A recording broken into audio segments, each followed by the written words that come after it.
but it's the way to answer pediatric questions and then peds growth and development. Everybody ran away from them, but it's all concept. I want you to master them. Don't memorize them. You can see that you can tackle these questions so easily. Um, Typical one is on the screen right now. Uh, do you have to memorize it? Don't memorize it. Just know what it says and then figure out how to answer it. You have to know what kind of play. So you got to jot this down as you listen to me. I'm going to be teaching throughout. Most of this will be teaching. When you wake up in the morning and somebody asks you what kind of play are there for kids, you should be able to rattle this and know which ages. That's all. You don't have to do anything. Don't bother yourself. You see a question about play, just write the steps and then you'll be fine. All right. I've arranged them: infant, toddler, preschool, school age. Well, infant always want to play with their mother, right? So they have to be solitary. They don't want to play with anybody. Toddler, they can play with people, but they try to stay in their lane. If you stay in your lane, you can play alongside me, but you're not touching my ball, right? You're not touching my doll. You're not touching my pencil. So that's it. That's a parallel play. In preschool, they try to associate themselves with other people, but they want to maintain their autonomy. So you are not the boss of me, but I will play with you. I can play with your ball and I will leave you. I'll go play another thing. We don't have organization, but we can play together, association. And then school age, they try to be like boss, right? There were one person would say, I'm the boss of all of you. You go take the ball, you build the pole, you do this, you watch this and that. So assignment is made for everybody and we all come together. I'm teaching you how to answer a pediatric and this thing. Otherwise, you memorize this and you forget. Make it relatable. Put yourself in that situation. So that's school age people. They cooperate among each other. And there's a leader who is in charge. And you have to report to that leader that this is what you have done. And they will take care of you, like you're making a puzzle. You build a hat, you build the long, you build this and that, and then we all come together. Somebody take care of the leg, somebody take care of the head, somebody take care of the back, and the puzzle come together. So this is power play. Okay, so this is what, when you see a question like that, that's the way to answer that question. I'm going to show you a bunch of concepts. All of this will be a little bit quicker, but you don't need to memorize it. That's why, right? A nurse, and you have to go for the buzzword when you read. A nurse care for an 8-year-old client with leukemia who is scheduled for bone marrow transplant. Which intervention is developmentally appropriate the nurse should include in the plan of care for the client? Select that apply. So you have to read these questions from the back and figure out, select or apply, right? What did they say? Which intervention I have to intervene is developmentally appropriate the nurse should include in the plan of care? So there's an appropriate. So you can't give something that a toddler would do to adolescents. Wrong answer. It has to be appropriate. Then you look at it. Is it 8 years old? Scheduled for what? Surgery. See, look at what I'm doing. I said you have procedure being done. If you have a procedure being done, you being admitted and you 8 years old, what should I do? That's all. Then you go back to your thinking, your knowledge, your concept. If you don't know, then you have to know what you do when the patient is admitted who is 8 years old. 8 years old is what? See, I want you to watch the way I'm approaching the question so that you don't guess. After you underline the buzzword, you say 8 years old is a school, what? School age, individual. Don't answer the question. It's a school age. What do they care about? They are usually concrete thinking. They think concretely. They know abstract thinking. They are not magical, right? And they are very industrious. Those two things, I'm going to use it to answer the question. A concrete thinker and an industrious individual. Those are the people who are the age of 8 years old. Therefore, what do you want to do? Provide teaching regarding the procedure immediately before. You waited until you want to place the IV or what, bone marrow transplant before you tell 8 years old? No. You do this for a patient who is a toddler because they don't have thinking. Their thinking is usually not focused, right? Right at the right time. They cannot hold thinking for a long time, a very short time. So you tell them, then you do it. So this is wrong answer. Discuss how the procedure will affect their body image. Client image is mostly adolescents, right? A school age guy doesn't care about it, right? So this is the way you go about it. Investigate the client feeling about the effect. Feeling is an abstract thinking. I told you this guy do concrete thinking. So you cannot do that. Provide teaching about a procedure a day before. Yeah, they concrete. They can think before. So when you give them information, they can process, oh, tomorrow I'm going to have bone marrow transplant. Then they can take care of it and this prevent the anxiety, right? So this is the right answer. They are magical thinking. So look at the answer. Use pictorial presentation to illustrate the procedure and involve the client in the discussion. Picture, imagery, magical, right? They will think about it and you'll be able to give them that kind of information for them. So this is going to give them more information. Describe the procedure in what? Concrete fashion and use anatomical terms. You see, so these are DEF is all consistent with the kid. This is the way when you see a question like that, I want you to approach it. Use magical terms to describe the procedure. This is mostly consistent with the patient who is what? Preschooler, right? Preschooler will do that. Pictorial presentation is a picture, right? But it's not true magical. So provide information before, give them a picture so that they can concretely understand what you're doing and then talk in the concrete fashion. Next question, the same thing. A nurse is teaching the parent of a 3-month-old. When it comes to this kind of question, the age is very important. 3-month-old client about separation anxiety with statements by the parent indicate effective teaching. Don't answer the question, go back, break it down, and figure it out, right? What is the keyword? What is the buzzword? Okay, which statement by the parent indicate effective teaching? Then who are we talking about? 3 months old. What is the issue? Separation anxiety. If you read the question and you start answering, trust me, you're going to get it wrong because you have to wait, spend 20 seconds, analyze the question, figure out what the writer or the one who made the question is trying to ask you.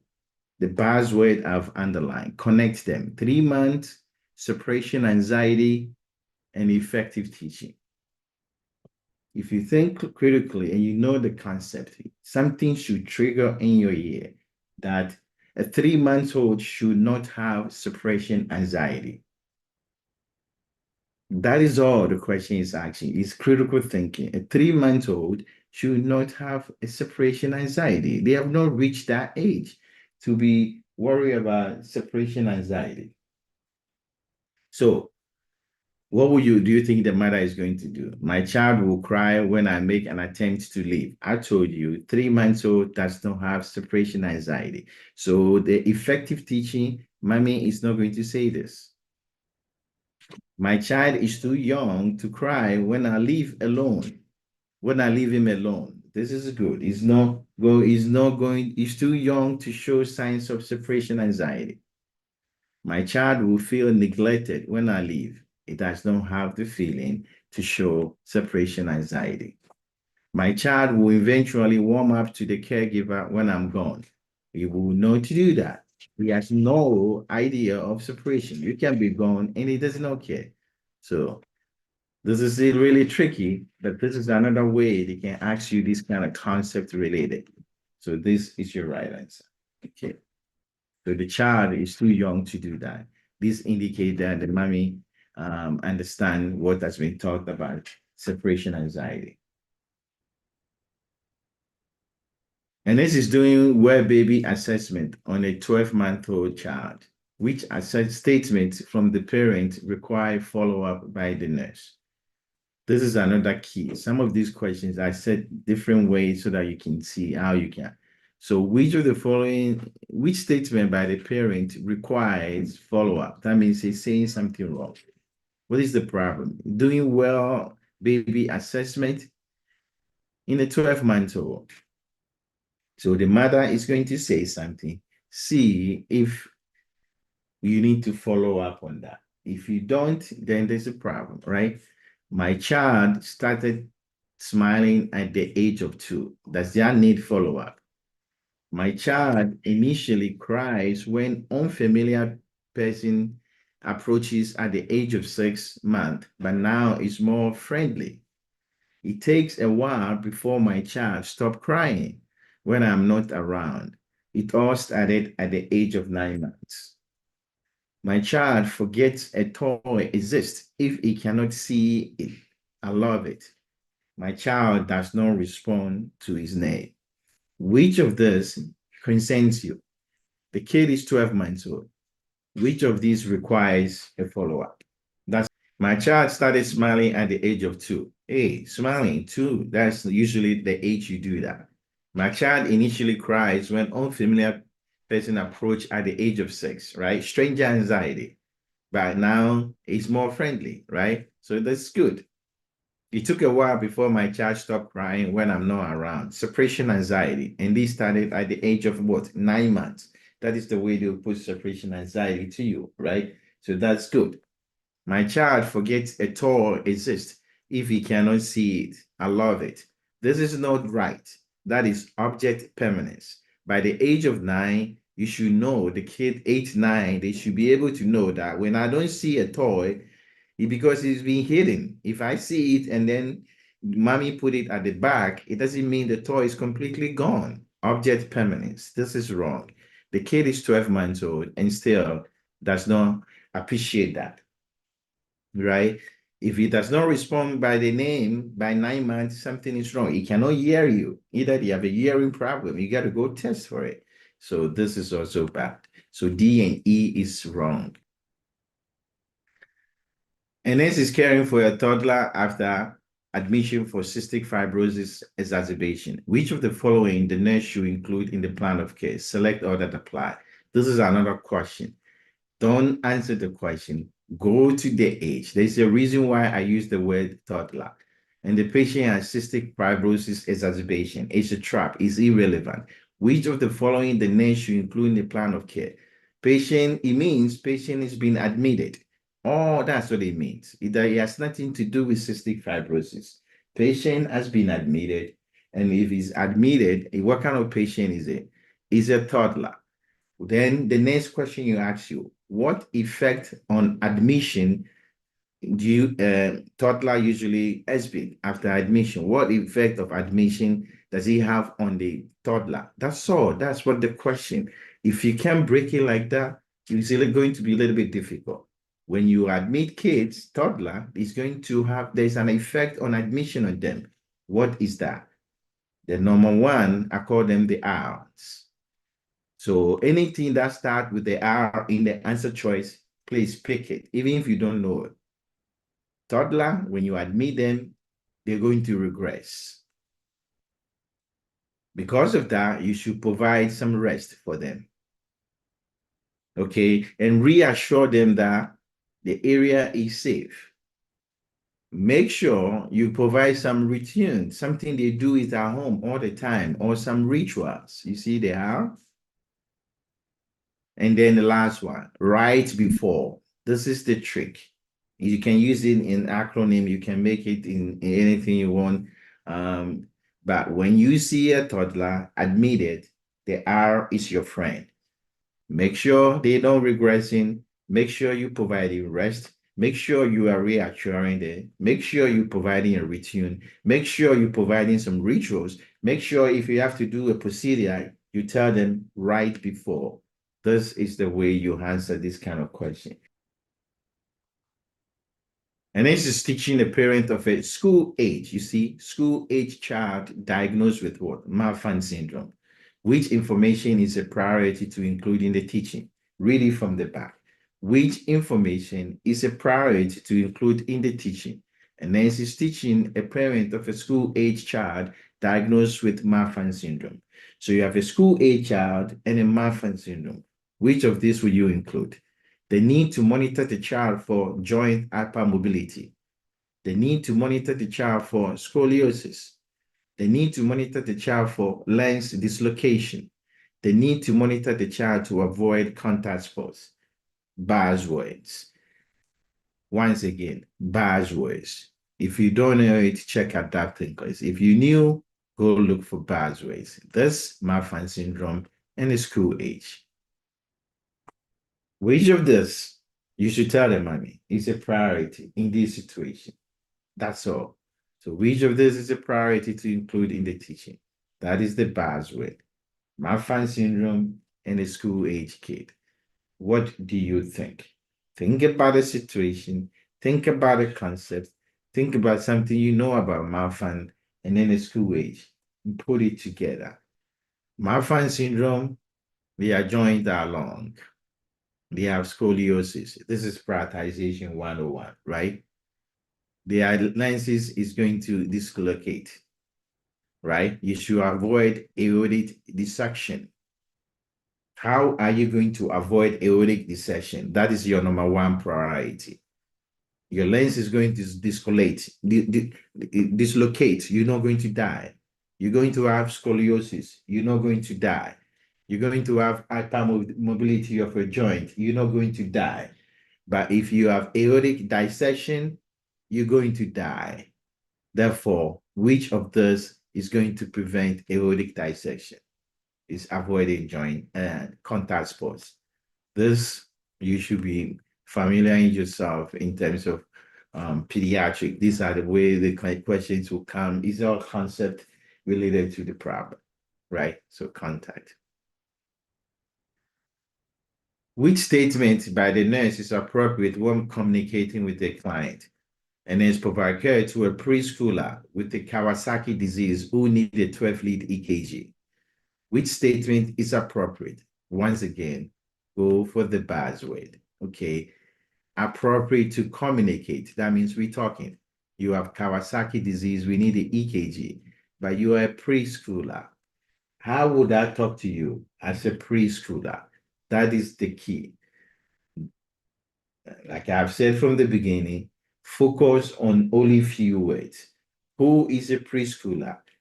What is the best way to talk to them and how do they behave? That's all you need to answer the question. I'll give you a hint. A preschooler, what do they do? Their cognitive thinking is what? Magical. And they what? Magical, magical, magical. That is the key. Their thinking is all magical. Therefore, which of these answers tell you thinking is magical? When you're communicating to a preschooler, think magical, fantasize things. Therefore, which of these answer choice indicate that you are fantasizing in terms of management? I'm trying to give you the key aspect so that this become easy. So which of this, right? I need to perform the test that will determine electrical activity. What is electrical activity? A preschooler, you're going to tell, he has no clue what is electrical activity and functionality of your heart. He can't even figure out what it is. I need to perform the test to see your heart muscle is contracting well and when they receive impulse. He has no clue what it means.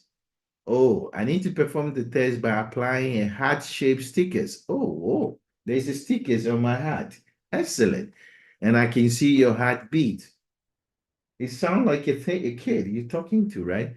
I will perform these tests designed to rule out abnormality of your heart. What does that mean?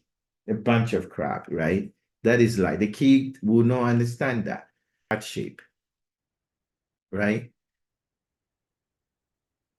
And this is another key, right? And then match each age-appropriate intervention by the nurse to include in the plan of care to prevent negative hospitalization effect on children. I've told you from the beginning, when you admit a kid, there's always going to be negative hospitalization. You have to know each stages. So you can write this down. You have to know each stages, what happened to them when you admit them. Infant, when you admit them, they think mommy is gone, separation. Therefore, in order to do that, make sure mommy is going to help with procedures, right? Employ mommy assistance so that they know mommy is there, so that the anxiety doesn't affect them, right? A toddler, when you admit them, I told you what will happen to them. Make sure the R is always there. Retune, ritual, and everything is there. Therefore, normalcy is as much as possible. The preschooler, what do they do? Magical thinking. And what is the problem? They think, hey, you're punishing them. This video is a lecture so that you can understand the concept, right? That's why I'm giving you everything. They think preschooler, they think magical, and they think when you admit them, you're punishing them. Therefore, provide some magical toys for them, right? School age, they're losing control. How will you prevent them from losing control? This is what happened. Let them do their schoolwork. And adolescents, body image, they can't see their friend. Allow them to talk over the phone. This is the effect of admission in kids. And then said to her 8 years old, I need to draw blood. How would the child understand this statement based on age-appropriate cognitive development? Think about this question. It's not difficult. I want you to try it and think about it, right? The nurse what? Said to an 8 years old, thinking, right? The speech and thinking. How would the kid absorb this information? I need to draw blood. How would the child understand this statement based on age-appropriate cognitive development? What do you think the kid will do? Age-appropriate. Insert IV in my vein and draw a blood. This is how the kid is going to understand it. Draw a picture of blood. You see how the kid is going to understand it? Draw blood for a test to find if I'm sick. You need to perform a lab test from the blood. Which way they think the kid will understand this? I need to draw blood. How would these 8 years old behave or think about it? How would they think about this question? What do you think? All you need to do is circle the age. After you circle the age, you say, where would I put this guy? This is a school age. How do they think? They think concrete. If you think concrete, which answer choice look like a concrete thinking? Inserting IV doesn't mean it's a concrete. The lady said, I need to draw blood. So they will look for draw and blood. So what would you do? Draw a picture of a blood. That's what they're going to think. Draw blood for a test to find me I'm sick. No, it's not consistent with that. Therefore, this is all concrete. Picture of a blood, draw means picture, blood is there. That's the way you should be approaching these kind of questions. And you can see that it's not that difficult. Okay, it's not. And the dreaded different stages. I'm going to do the way I want you to think about it. And you will see that you don't have to memorize this. Don't do that. A novice nurse is caring for several clients in the pediatric ward. Which Erikson milestone the novice nurse should expect for each group? Look, this is straightforward, right? The first thing is what? An infant. When the baby is born, the only person he knows is a mommy. That's why I keep on looking at mommy's face. If the baby wake up, all the face he knows is mommy. How is he doing that? Is to trust one person and one person alone. Therefore, that's the first thing the kid will do. Trust and mistrust. If you not achieve that trust, the kid will be withdrawn and will have mistrust. It doesn't trust anybody in the family. Guess what? When you trust somebody, the way I'd like to do this is take the one side of it and use it to find all the answers. If you trust and you have obtained trust from your mommy, you feel like you have obtained some autonomy and you start moving on your own. Therefore, a toddler will become autonomy, will have autonomy. If they don't do that, they will be shameful. If you receive an autonomy, you say, oh, I can move around for my mommy and she's going to provide some safety, then you become what? You start taking initiative now. The kid will start taking initiative at that age, 3 to 6. When you take initiative at a school age, you become industrious, right? You start to it's screwed up. You feel like you are on top of the world. You are in class and you raise up your hand. That's how you become industrious, not inferior. After you have achieved that, you are industrious, you try to figure out who you are. When you get to the middle school, now you're trying to figure out who you are. And therefore, that's where you start to have identity issue. You don't know. Until you know who you are, you will never get intimacy. So at the age 12 to 20, when you have identified your identity and role, identity who you are, otherwise you get confused, then you start having intimacy. And that is the 2025, 20 to 35. If you have intimacy, you're going to have baby. And you can feel that you've achieved something. And that's where we call that idea of generativity. Basically, you have done what you want. And then at the end, you said, I'm ready to die, right? Integrity, you have achieved your integrity. This is the way you can memorize this.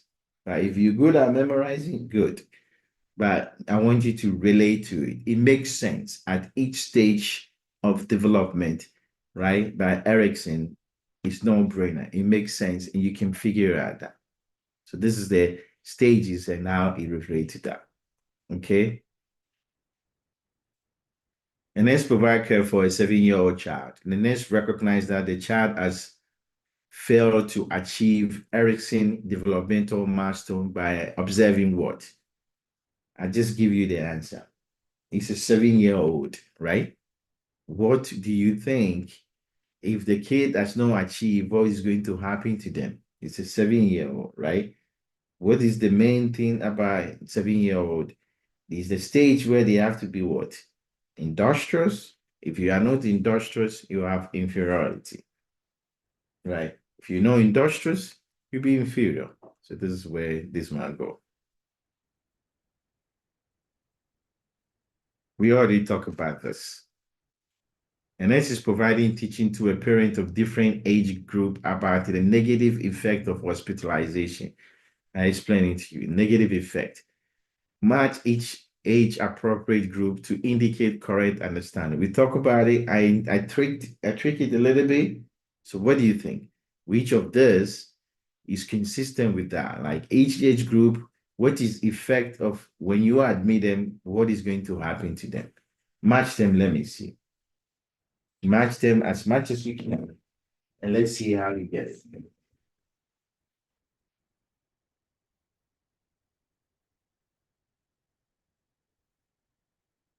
So for the infant, as you can see, I told you about separation anxiety. Therefore, this is what is the main key. That's why mommy has to be around, right? A toddler, they're going to be regressing. So that's the main thing about them. That's why they are related to the toddler. The preschool, they think you're punishing them, right? So in order to prevent that, you provide some comfort. And at school age, they think they're losing control. And adolescents, effect of body image. If you know this, when they ask you a question about admission, hospitalization, this become easy for you. When you do that, you become, trust me, I mean, this is the way they're going to ask you. You get confused. You don't know which is which. And they'll put it in a sentence. But the key word is underlying, loss of control, punishment, regression, stranger anxiety, and effect of body. And you use that concept to look at the statement you said, is it consistent with I'm losing control? And therefore, if I'm losing control, let the kid do things they do, right? Let them do their homework, which is a school age group, right? Punishment. No, tell the kid it's no punishment and provide some comfort. Toddler is going to regress. Ensure that you have a routine environment. Let them rest, right? These are the things. Infant will feel like there is a stranger around here. Let mommy be around when there's a procedure. And that's all. I mean, this is the way to answer this kind of question.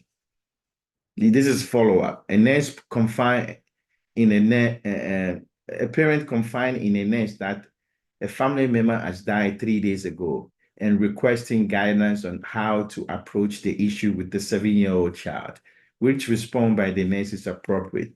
This is straightforward. The key word is what? 7-year-old, and somebody have died. Mommy need to know how to figure it out. And the 7-year-old, put them in the group. If you put them in the group, you'll be able to figure out what is wrong with them. 7-year-old is in the school age group, right? That's all. And what did I tell you about school age group? What did they do? School age group, how is their thinking? What do you think they'll be thinking about this death? All think about concrete thinking. It's the progression of that. So after you move from magical, you go to concrete, then concrete to abstract, right? Abstract is adolescent. So they have a good sense of concrete thinking. We saw the kid drawing some blood. So their thinking will be concrete. So they will think that is as a concrete finality about it. And so they will be preoccupied about it. So what does that mean? Right? Their thinking is concrete. And so which of this is concrete? Right? Religious aspect is too much, it's not a concrete thinking. It requires some form of abstract thinking about the issue, right? Believing that death is reversible is a bunch of magical thinking. It's not coming back, right? You have no understanding. This is like a kid. He has no infant. He has no toddler. He has no understanding about death. And so the person you should worry about is the concrete finality of death. And that's how they will be answering the question. If you do that, trust me, you'll be able to answer all the questions related to this, right? And this is caring for assigned client in pediatric ward. Which finding require follow-up? Which of this, right? And so at the body weight of 8 what? Pounds, now weighs 17 pounds. Birth weight, you have to underline the birth weight, right? He's 6 months old. The birth weight was what? 8 pounds. Now the kid weighed 17 pounds, right? He said, which one requires follow-up? What is the concept? Your birth weight is going to double by 6 months. 8 and 17 is almost more than double. I'm good with that. A 12-month-old who has a birth weight of 8 pounds now weigh 25 pounds. 6 months, right? Your weight is going to double. At 12 months, it's going to triple. So 12 months, you're going to triple 3 times. Therefore, if you were born at 8 pounds, at 12 months, you should be close to 24 pounds. It's 25 pounds. So this is good. This is what I'm doing. It's just going through the idea of the question. A 6 months old who has what? Birth weight of 7 pounds is now what? 10 pounds. This is not good. 7 pounds should be 14 pounds in 6 months.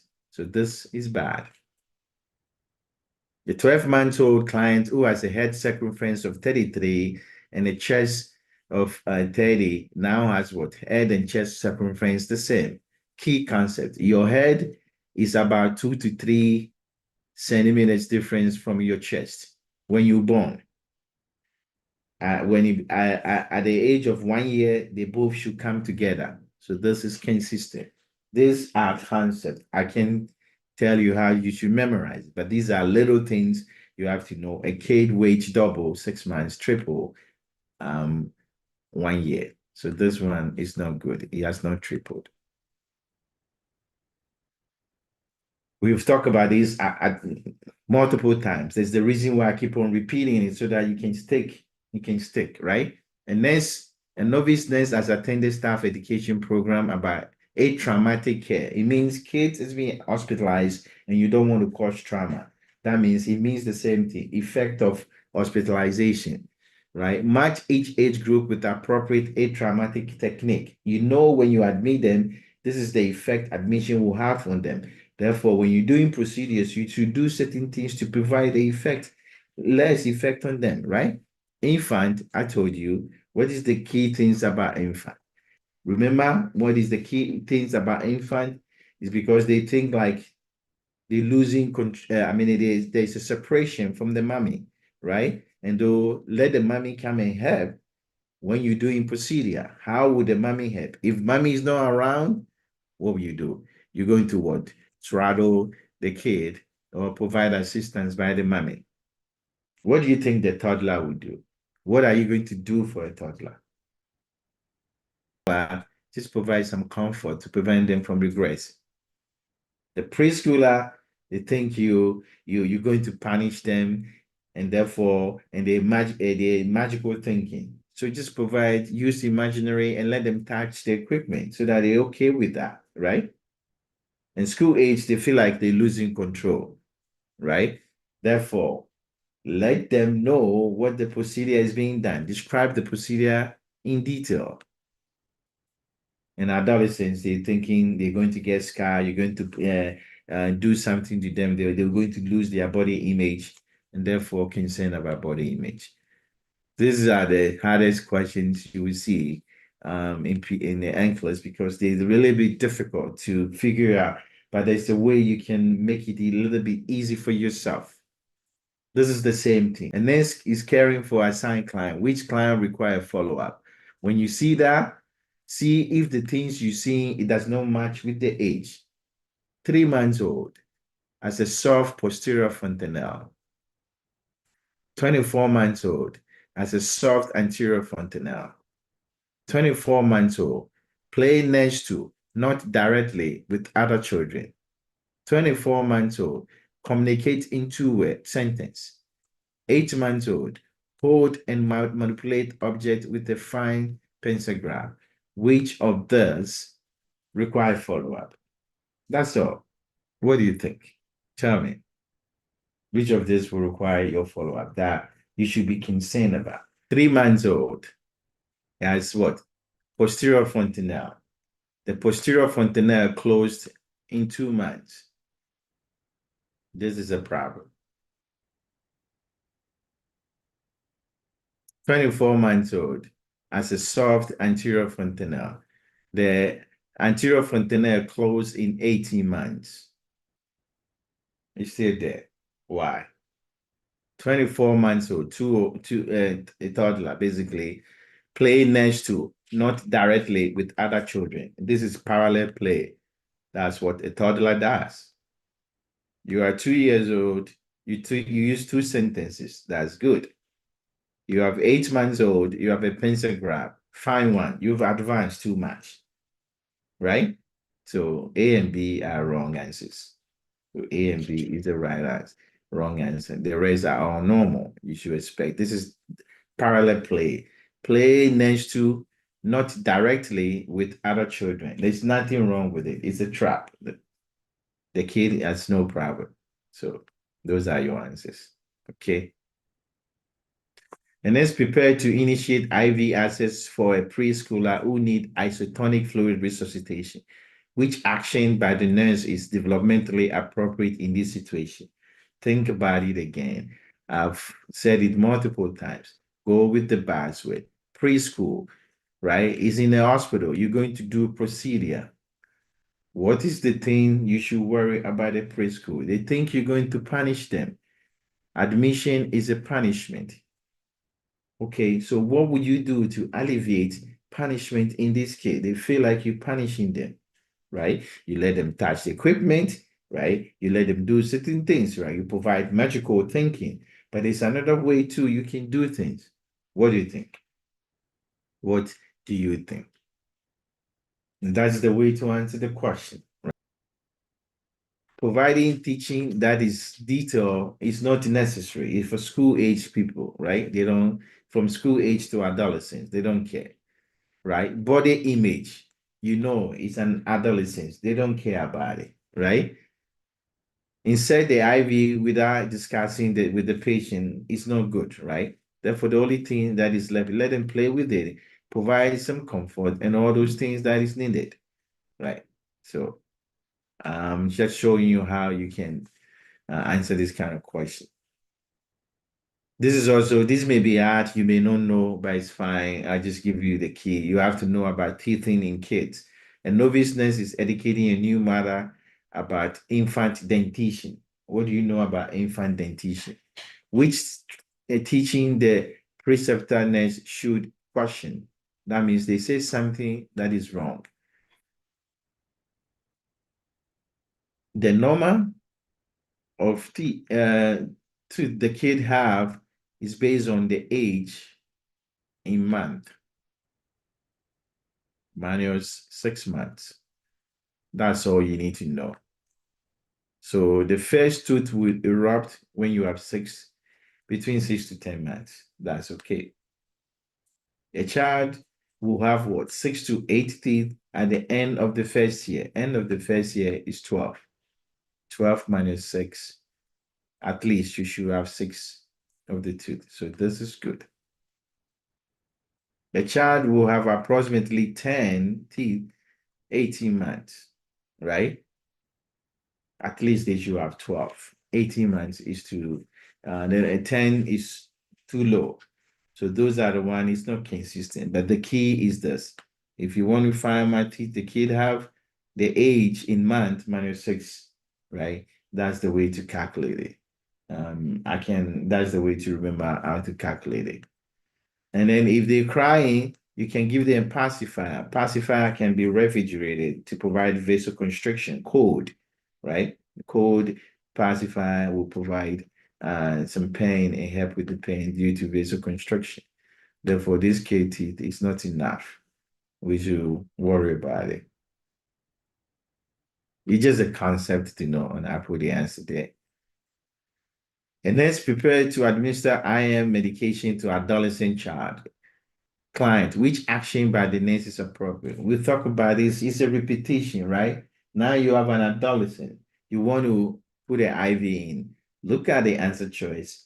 Think about what is the problem with admission with adolescents. How did they perceive things? And how are you going to mitigate it?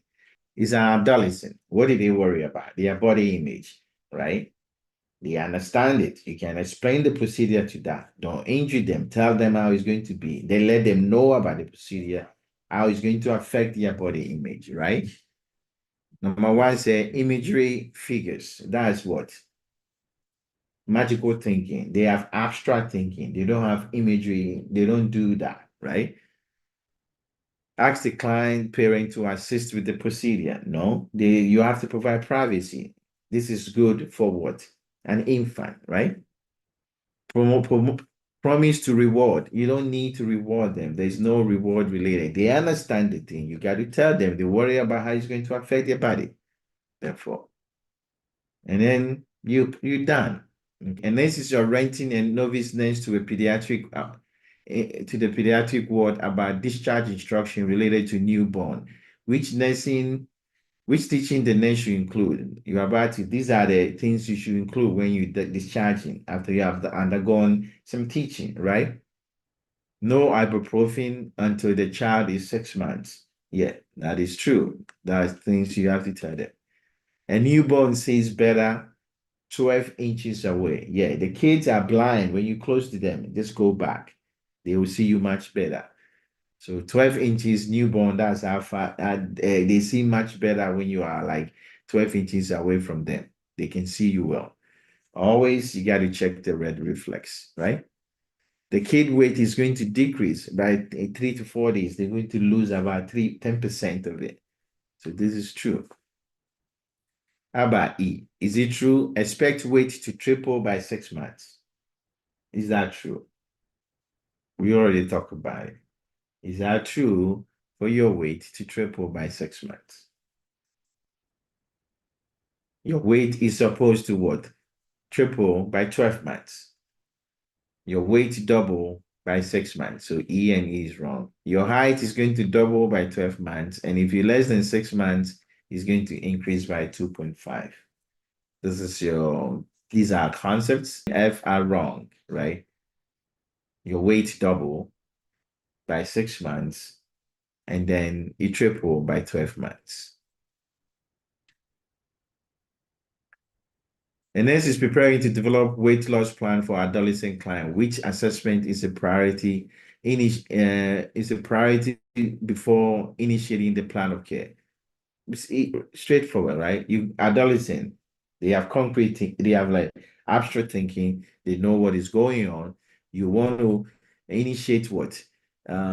Weight loss. What do you think you need to do? Client willingness to make lifestyle changes, the amount of time the client play video games, the amount of time the client exercise, the client family food choice and eating habit. Is an adolescent. We're going to initiate weight loss plan. Which of this do you think is a priority? Look at the situation and see if this is good to include. It's a prioritization. Which one is the most important when you want to involve a kid in weight loss plan? Does it matter how much food is in the farm, what mommy cook? Does it matter the willingness of the kid to change? Does it matter how much video games they play? Does it matter whether I exercise? Prioritization 101. What do you think? The most important thing is the kid willing to change. If they are not willing to change, you cannot do anything. It does not matter how much video game they can play less video the game, but they can go and eat. They are not willing to. You have to know if they're willing to make the lifestyle changes.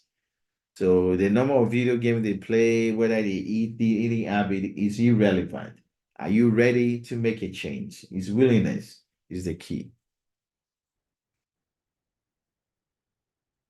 And then provide care for a 2-year-old child who need a blood draw and IV catheter placement. Which action by the nurse is age appropriate regarding atraumatic care? I keep on repeating it, the same thing. So if you watch this video, you can see there's no pediatric question that will beat you. 2-year-old, atraumatic care. Ask yourself, 2-year-old is a toddler. What is the problem when you admit them? What do they think is going on? They're going to regress. If they're going to regress, what do you need to do for them? Provide some comfort, right? Provide some routine. But about procedure, they feel like it's going to affect them in their regression. So provide comfort. Which of these answer choice means I'm providing comfort? There's not going to be a word comfort there in the answer choice, but your board will give you this. Think about it. Which answer choice indicates that there's comfort? You are about to draw a blood and you are about to place IV in a 2-year-old. What do you need to do to provide comfort? That's all, guys. Parent to stay but should not participate in the procedure. Ensure IV placement and blood draw done at the same time. Inform the client about lab draw by the lab team 1 hour before the procedure. Request the parent to provide the child privacy. Which answer choice is consistent with providing comfort? The parent to provide the child privacy. This is good for adolescent. Yeah, go away. Inform the child about the lab draw by the lab team 1 hour before. This is good for usually a toddler, right? It's good for them. You tell them before, right? But what is the problem? It does not provide comfort compared to this one. You're going to draw the lab draw and then place the IV at the same time. Once you don't have to do 2 procedures. You see how the question is. So this is more better than that. Like it's much better than B. I'm providing some comfort, doing the procedure once.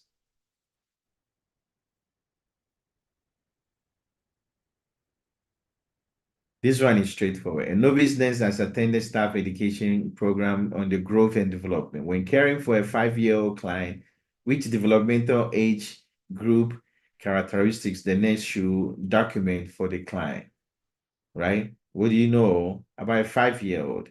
5-year-old is a preschooler. That's all. I mean, you have to know the stages. 5-year-old is a preschooler. I think one more then with that. This is the last question. And this is the way we've talked about this multiple times. Now I want you guys to arrange it the way in terms of Piaget, right? Cognitive thinking. After attending staff education training on pediatric cognitive development, how would the nurse match the characteristics of the cognitive development with the age group? How would you think is going to match, right? From birth to 2 years old, from 2 to 7 years old, 7 to 11 years old, 11 years old, right? You can tell 11 years old is older, therefore it has to be abstract.